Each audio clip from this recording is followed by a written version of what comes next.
Hello, and welcome back to the Ember Log, Intro Part 2. Now, before we go off on this wild adventure, which will be situated right here, but actively doing stuff and talking about it, probably, I just wanted to catch people up to speed on who I am, my chronic illnesses, and how they affect me on a day-to-day basis. So, the three primary chronic illnesses that I've been dealing with for the past 10 years are dysautonomia, EDS, and POTS. EDS being Ehlers-Danlos syndrome, and POTS being postural orthostatic tachycardia syndrome. Now, I'm not going to get too into all three of those, but the way that they mainly affect me on a day-to-day basis is pain of all types, ranging across my entire body and affecting me in tons of different ways. The strongest of the pain is usually located in my core somewhere, usually at all times. There's not a moment that I'm not without pain, but it is usually to some sort of manageable level. Fatigue is the second biggest symptom, and that one, both mental and physical, is one of the most debilitating of all the symptoms. It is very difficult to get much of anything done when you have no energy and when your mind is muddled. The third one would probably be nausea. I don't get it as much anymore, thankfully, but it still gets pretty bad sometimes. And then the other ones are just a whole host of other symptoms that crop up at varying times. There's quite a few of them. Those are the physical symptoms, though. The mental and emotional symptoms are anxiety, mainly. Some pretty intense anxiety, really centered around food. I'm not sure why. I really don't have terrible reactions to food, but it's just how it goes. I have some pretty intense anxiety around it, and it is a ongoing issue, especially trying to gain weight, as I am fairly low almost at all times. But that's usually how it affects me on the daily basis: the pain, fatigue, and sometimes other stuff, but mainly those two, and anxiety, of course. So I've been facing all of that for 10 years, as I've said, and it's left me homebound, unable to work, even unable to work from home, just because my symptoms are too unpredictable, and too much will send me into flares very easily. So some days I can do more, but not consistently, and so trying to do anything consistently is pretty much a recipe for disaster. I also can do very little physical activity. Physically, I'm still very capable. I've managed to maintain a shocking amount of strength and general athleticism, but I can't use it because my body hates it. So,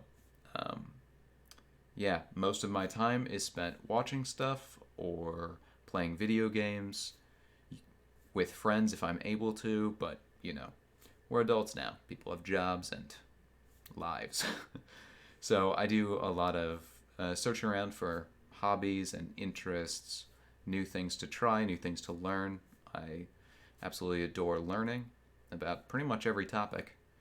And that's about me and my illnesses in a nutshell. So now that we're all up to speed, I just want to talk about a brief overview of the Ember Log. I know I did in the first introduction, but essentially the Ember Log is just going to be me sharing my story. I will do it.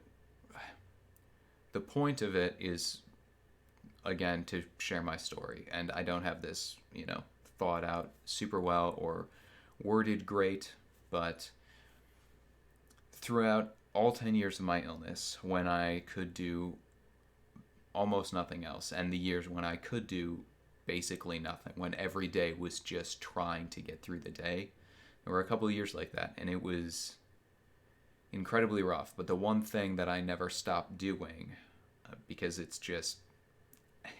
in my DNA, is trying to improve myself in every regard, in any way that I can find, even if it means putting myself in a worse position.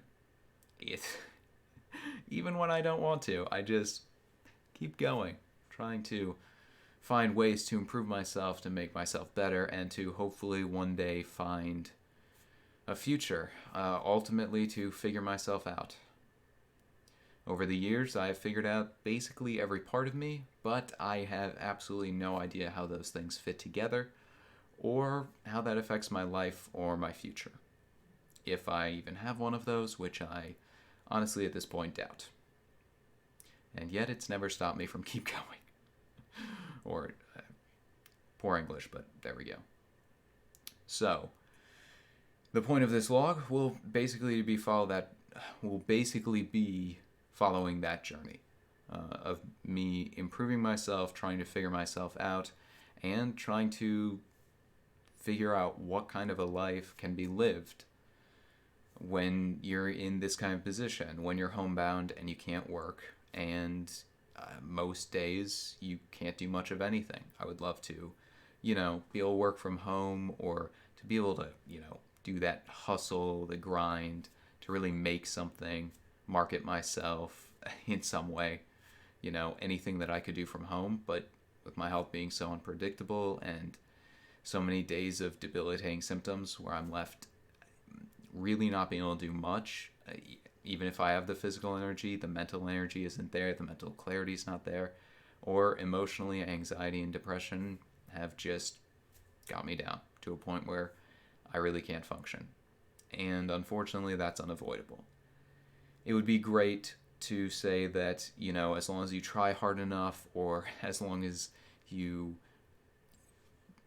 find something that helps on a day-to-day basis, that you could get to some sort of plateau and then build from there. But it just doesn't work like that. Illness is a constant cycle of suffering and loss, and no matter how hard you fight, no matter how well you do or take care of yourself, you're still going to end up with flares and with, periods of suffering and loss. If not on a daily basis, then at some point the cycle just keeps continuing.